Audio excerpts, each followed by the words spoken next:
నమస్తే, welcome to Leo. నేను మీ Jagan. YS Avinash Reddy జాతకం చంద్రబాబు నాయుడు గారి చేతుల్లో. ఏంటి కథ అంటే, మార్చ్ 15వ తారీఖు 2019 ఏం జరిగిందనేది ప్రపంచవ్యాప్తంగా అందరికీ తెలుసు. వైఎస్ వివేకానంద రెడ్డి గారిని, అంటే ఒక సీఎంకి అప్పట్లో ఉన్నటువంటి ఒక సోదరుడు అనుకోవచ్చు. తర్వాత మొన్న ఎప్పుడైతే వైఎస్ జగన్మోహన్ రెడ్డి గారికి, అంటే మరో సీఎంకి ఇంకొక బాబాయ్ అని చెప్పి కూడా అనుకోవచ్చు. అయితే ఆయన యొక్క హత్య అనేది ఎన్ని మలుపులు తిరిగిందో అందరికీ తెలిసిందే.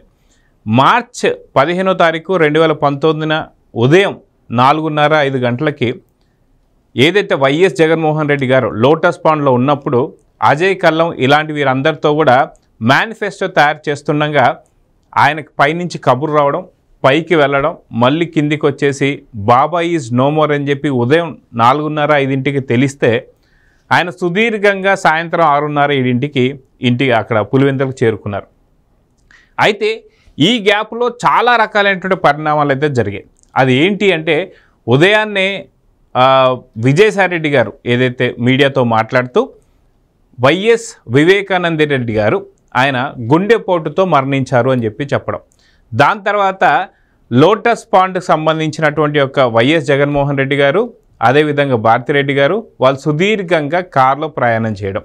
ఇవే కాకుండా హైదరాబాద్లోనే ఉన్నటువంటి ఒక వైఎస్ సునీత గారు కావచ్చు, వాళ్ళ మదర్ కావచ్చు, వాళ్ళు కూడా రావడం.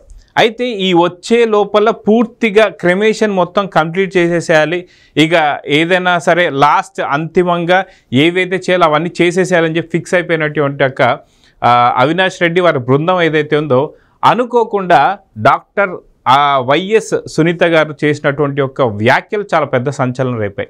అవి ఏంటి అంటే, నా తండ్రికి సంబంధించి ఎందుకు ఆ స్కిన్ కావచ్చు, ఆ కలర్ మారడం కొంచెం డిఫరెంట్గా ఉంది, ఎందుకంటే ఆవిడ కూడా డాక్టర్ కాబట్టి ఖచ్చితంగా ఆవిడకి కొన్ని తెలుసు. సో కాబట్టి ఆవిడ మళ్ళీ పోస్ట్మార్టం చేయించడం, దాని తర్వాత దాదాపు 7 సార్లు నరికినట్టుగా అక్కడ ఉన్నటువంటి పోస్ట్మార్టం రిపోర్ట్ రావడం, దాంట్లో ముందే ఇవన్నీ తెలియకుండా ఉండడానికి కుట్లు వేయడం, ఇవన్నీ కూడా తెలుసు అందరికీ. అయితే సుదీర్ఘంగా 2019 మార్చి 15వ తారీఖు జరిగిన తర్వాత ఆ రోజు సాయంత్రం వైఎస్ వివేకానంద రెడ్డి గారు చనిపోయినటువంటి సందర్భంలో వైఎస్ జగన్మోహన్ రెడ్డి గారు కావచ్చు, అవినాష్ రెడ్డి కావచ్చు, వీరందరి సందర్భంలో ప్రెస్ మీట్ పెట్టి మరి ఇది నారాసుర రక్త చరిత్ర అని చెప్పేసి ఏది ఆధారాలతో వైఎస్ జగన్మోహన్ రెడ్డి మాట్లాడాడు. First point. రెండో పాయింట్ వచ్చేసి విజయసాయి రెడ్డి ఇది గుండెపోటు అని చెప్పి ఎలా చెప్పాడు. అదేవిధంగా చూసుకుంటే ఎప్పుడైతే అవినాష్ రెడ్డికి సంబంధించి వైఎస్ సునీత గారు అవినాష్ రెడ్డికి వేయాల్సినటువంటి ప్రశ్న ఏంటి అంటే, ఉదయాన్నే 6 గంటలకల్లా నువ్వు వచ్చావు కాబట్టి అది రక్తపు వాంతుల్లానో లేదా గుండెపోటులానో నీకు ఎలా కనిపించింది?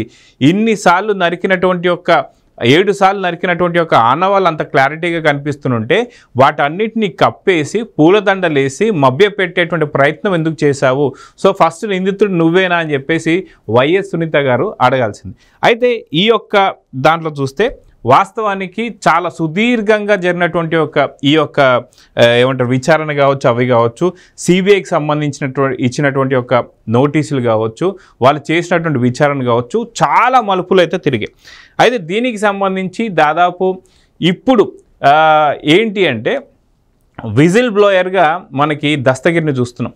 ఆ రోజు ఏం జరిగింది, ఎవరెవరు ఎక్కడెక్కడ ఉన్నారు, ఏం మాట్లాడారు, వాస్తవానికి ఫస్ట్ దీన్ని నేను చాలా సరదాగా తీసుకున్నాను, ఏదో వాళ్ళు చెప్తున్నారంతే తప్ప దీంట్లో నిజం లేదని చెప్పేసి అనుకున్నాను. కానీ వివేకం సినిమా చూసిన ప్రతి ఒక్కరికి కూడా ఈ యొక్క సీన్ గుర్తుండే ఉంటుంది. ఎప్పుడైతే దస్తగిరిని మళ్ళీ తీసుకెళ్ళి జగన్మోహన్ రెడ్డి గారిని కల్పించి ఆయన ఒక మాట, నేనున్నాను నిజంగా దీని వెనుక, నువ్వు చూసుకో అని చెప్పేసి అన్నందుకే నేను చాలా ధైర్యంగా కదరి వెళ్ళి గొడ్డలు తెచ్చానని చెప్పేసి అని చెప్పడం. అయితే ఇప్పుడు ఆ దస్తగిరికి ప్రాణహాని ఉంది. సునీల్ యాదవ్ ఎవరైతే ఉన్నారో ఆయన ఎందుకని ఈ యొక్క హత్యలో పాల్గొన్నామని చెప్పేసి అన్నప్పుడు, సునీల్ గారి యొక్క మదర్కి ప్లస్ ఆ వివేకానంద రెడ్డి గారికి అక్రమ సంబంధం కలిపి చెప్పి దాన్ని వద్దు అని చెప్పేసి అన్నా సరే దాన్ని సాక్షిలో ప్రచురించడం కావచ్చు, ఇవన్నీ కూడా చెప్పినందుకు ఇప్పుడు సునీల్ యాదవ్ గారికి ప్రాణహాని ఉంది. అదేవిధంగా చూసుకుంటే మనకి ఎవరైతే వైఎస్ సునీత గారు ఉన్నారో, వైఎస్ వివేకానంద రెడ్డి గారి కుమార్తె, ఈవిడికి కూడా ప్రాణహాని ఉందని చెప్పేసి అన్నారు. అదిగాక వైఎస్ సునీత గారి యొక్క భర్త రాజశేఖర రెడ్డి గారికి కూడా ప్రాణహాని ఉందని చెప్పేసి అంటున్నారు. అయితే వాస్తవానికి ఈ కేసు మొదలైంది ఎక్కడ, నారాసుర రక్త చరిత్ర అని చెప్పేసి అనడంతో 2019లో టీడీపీ తనకు సంబంధించినటువంటి ఒక ప్రభుత్వంలోకి రావాల్సినటువంటిది కోల్పోయింది. అయితే వైఎస్ వివేకానంద రెడ్డి గారిని చంపింది నిజంగా బీటెక్ రవి కావచ్చు, ఆదినారాయణ కావచ్చు, అదేవిధంగా టీడీపీకి సభ్యులు అని చెప్పేసి బలంగా నమ్మడం కూడా ఒక కారణం కింద చూడవచ్చు. అదిగాక ఇవన్నీ కూడా కారణాలు అయిన తర్వాత నిజంగా ఆ టైంలో టీడీపీకి సంబంధించి సరైనటువంటి కౌంటర్ పడుంటే ఇంత పెద్ద సమస్య వచ్చి ఉండేది కాదు. అయితే మొత్తానికి సునీత గారు కూడా ఆ రోజు నిజంగా నారాసుర రక్త చరిత్ర ఏమో అనుకున్నారు, అంటే అంత మభ్యపెట్టారు.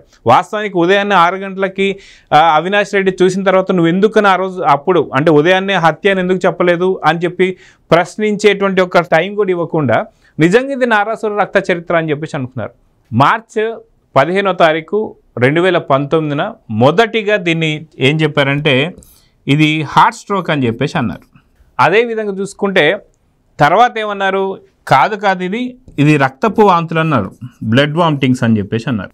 తర్వాత వచ్చేసరికి ఏమైపోయింది, లేదు ఇది హత్య కింద చెప్పారు, అంటే ఇది మర్డర్ అని చెప్పేసి అన్నారు. దాని తర్వాత ఏం చేశారు, ఇది నారాసుర రక్త చరిత్ర అని చెప్పేసి అన్నారు.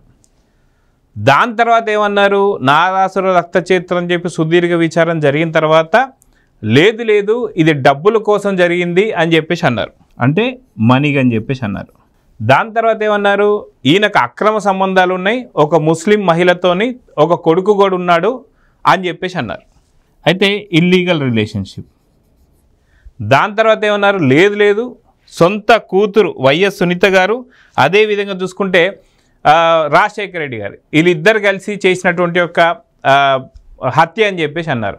ఇట్లా ఎన్నో రకాలైనటువంటి ఒక పూర్తి వదంతులు తీసుకొచ్చేసి మొత్తానికి సిబిఐకి సంబంధించినటువంటి ఒక విచారణలో రామ్ సింగ్ గారి మీద ఎవరైతే విచారణ అధికారి ఉన్నారో ఆయన మీద కూడా తప్పుడు కేసు పెట్టించి ఎవరైతే వైఎస్ వివేకానంద రెడ్డి గారి యొక్క పిఏ కృష్ణారెడ్డి ఎవరైతే ఉన్నారో కృష్ణారెడ్డి వెళ్ళి కేసు పెట్టడం, నన్ను సునీతమ్మ గారు అదేవిధంగా సునీతమ్మ గారు భర్త అయినటువంటి రాజశేఖర రెడ్డి గారు అదేవిధంగా రామ్ సింగ్ ఎవరైతే ఉన్నారో ఆయన సిబిఐ అధికారి వీళ్ళందరూ కలిసి నా మీద ఒత్తిడి తెచ్చి మరి ఖచ్చితంగా వైఎస్ వివేకానంద రెడ్డి గారిని చంపింది జగన్మోహన్ రెడ్డి అదేవిధంగా అవినాష్ రెడ్డి అని చెప్పమన్నారని చెప్పేసి అన్నారు. కానీ ఇటీవల వచ్చినటువంటి ఒక తీర్పు ఏదైతే ఉందో లేదు, ఖచ్చితంగా దీంట్లో కృష్ణారెడ్డి గారు పెట్టినటువంటిది తప్పుడు కేసు అని చెప్పి తేలింది. అదే కాకుండా ఇప్పటికీ దాదాపు దీంట్లో 6 అనుమానాస్పద మర్డర్లు, దాంట్లో భారతిరెడ్డి గారి తండ్రి ఉన్నారు, అభిషేక్ రెడ్డి అంటే అవినాష్ రెడ్డి కావచ్చు, జగన్మోహన్ రెడ్డి గారికి సోదరుడు కావచ్చు, రంగయ్య కావచ్చు, ఇలా ఎంతోమంది ఇప్పటికే చనిపోయి ఉన్నారు. అందరిది కూడా అనుమానాస్పద మృతి. ఎప్పుడైతే జగన్మోహన్ రెడ్డి లోటస్ పాండ్ నుంచి పులివెందులకు బయలుదేరినటువంటి ఆ కార్ ఏదైతే ఉందో కార్ డ్రైవర్ కూడా మరణించాడు. సో ఇలా ఇంతమంది అనుమానాస్పద మృతులు ఉన్న తర్వాత వైఎస్ సునీత గారు ఎప్పుడైతే సుప్రీంకోర్టుని ఆశ్రయించి మాకు సరిగ్గా త్వరితగతిన అంటే దాదాపు 6 నెలల్లో మాకు తీర్పు వచ్చేలా చూడండి అని చెప్పేసి అన్నప్పుడు నిన్నగాక మొన్న కోర్టులో సుప్రీంకోర్టులో మళ్ళీ జరిగిన తర్వాత సిబిఐ తరఫున కావచ్చు ఇంకేదైనా సరే విచారణ జరపాలా లేదా బెయిల్ రద్దు చేయాలా లేదా ఏంటి దీని గురించి మీరు ఏదైనా చెప్పండి అని చెప్పేసి అన్నప్పుడు నిన్న తాజాగా మనకి వైఎస్ సునీత గారు చంద్రబాబు నాయుడు గారిని కలవడం జరిగింది. కలిసి దీని మీద ఏంటి ఎలా చేద్దాము అని చెప్పేసి మాట్లాడినప్పుడు దీని గురించి అతి తొందరలోనే సంచలనమైనటువంటి ఒక వార్త బయటికి రాబోతుందని అర్థమవుతుంది. అయితే ఇప్పటిదాకా టెక్నికల్గా అరెస్ట్ చేసి చూపించినాడు, అంటే టెక్నికల్గా అవినాష్ రెడ్డి గారిని అరెస్ట్ చేస్తానికి గతంలో కర్నూలుకి వెళ్ళినప్పుడు వాళ్ళ మదర్కి హెల్త్ బాగాలేదని చెప్పి ఒక హాస్పిటల్లో పెట్టి అక్కడ కింద వైసీపీ గూండాలని రౌడీలను అందరిని పెట్టేసి ఎవరిని కూడా హాస్పిటల్ దగ్గర రానియకుండా సిబిఐని ఎలాగ బెదిరించి భయపించాడో తెలిసిందే. దాని తర్వాత మనం చూసుకుంటే టెక్నికల్ అరెస్ట్ అయిపోయాడని చెప్పి ఎమ్మటే 2 లక్షలు పూచీకత్తు వేరే వాళ్ళు కట్టారని చెప్పి ఎమ్మటే రిలీజ్ అయ్యాడని అసలు ఎప్పుడు అరెస్ట్ అయ్యాడు ఎప్పుడు వెళ్ళిపోయాడు కూడా ఎవరికి తెలియనటువంటి పరిస్థితి. అయితే ఇప్పుడు బెయిల్ పైన ఉన్నటువంటి ఒక అవినాష్ రెడ్డితో పాటు నెక్స్ట్ A10 అండ్ A11 ఎవరు, మెయిన్గా ఇక్కడ రాబోతున్నటువంటి ఒక పెద్ద క్వశ్చన్ మార్క్ ఏంటంటే A10 అండ్ A11 ఎవరు క్వశ్చన్ మార్క్ ఇప్పుడు స్టార్ట్ అయింది. ఈ క్వశ్చన్ మార్క్ ఫిలప్ చేసేది ఎవరు? అయితే 6 మంది అనుమానాస్పద మృతులు ఒక పక్క అయితే ఇప్పుడు మళ్ళీ సునీత గారు కావచ్చు, దస్తగిరి కావచ్చు, అదేవిధంగా మనం చూసుకుంటే సునీల్ యాదవ్ కావచ్చు, వీళ్ళందరికీ కూడా ప్రాణహాని ఉంది. బహిరంగానే బయటకు వచ్చేసి వాళ్ళకి బెదిరింపులు చేస్తున్నారు, ఖచ్చితంగా మిమ్మల్ని చంపేస్తామని చెప్పి బెదిరిస్తున్నారు. అటువంటి తరుణంలో ఒక డాక్టర్ అయ్యండి వైఎస్ సునీత గారు ఎంత భయపడుతూ ఉంటారు.